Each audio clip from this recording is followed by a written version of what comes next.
እንደዚህ ይላል። ምን አደረገልህ እግዚአብሔር ይላል። ምን ያላደረገልኝ ነገር አለ? በአንድ በኩል የመጣውን ጠላት በሰባት በኩል ሲበታተነው፣ የተነሳብኝን ጠላት ሲቀድመው፣ እኔም በእኩለ ሌሊት እየተነሳው ስገስጸው፣ አንተ ውጋው ስትለው የሚወጋ መንፈስ እንዳለ ታውቃለህ። በኢየሱስ ክርስቶስም ይወጋ ስትል የሚወጋ መንፈስ አለ።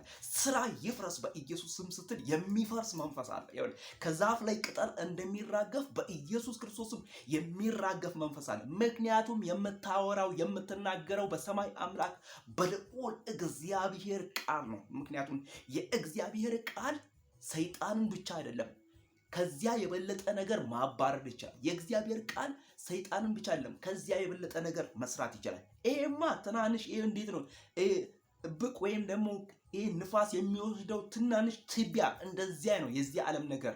ምክንያቱም ቃሉ ትልቅ ነውና በቃሉ ሰማያት ጸንተዋል፣ በቃሉ ምድርም ጸንታለች። በቃሉ ይሁን ሲል ሁሉ ሆኗል። በቃሉ ያልሆነ ነገር የለም። በቃሉ እኔና አንተ መተናል። እግዚአብሔር አምላክ ፈጥሮናል።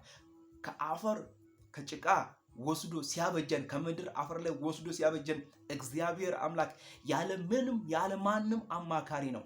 ማንም ከእርሱ ጋር አልነበረም። ይሄ ሉዓላዊ አምላክ፣ ይሄ ኃያል የሆነ አምላክ፣ ይሄ ታላቅ የሆነ እግዚአብሔር ትልቅ ነው።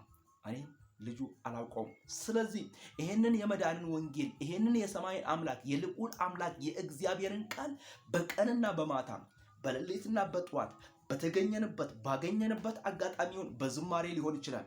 በማንኛውም ነገር መስበክ አለብን። ተጽዕኖ ፈጣሪ ትውልድ እግዚአብሔርን እየጠራን የመስበክ አለብን። ጌታ ለዘላለም ይባረክ። ስሙ ለዘላለም ይባረክ። ጌታ ለዘላለም ይባረክ። እግዚአብሔር ለዘላለም መልካም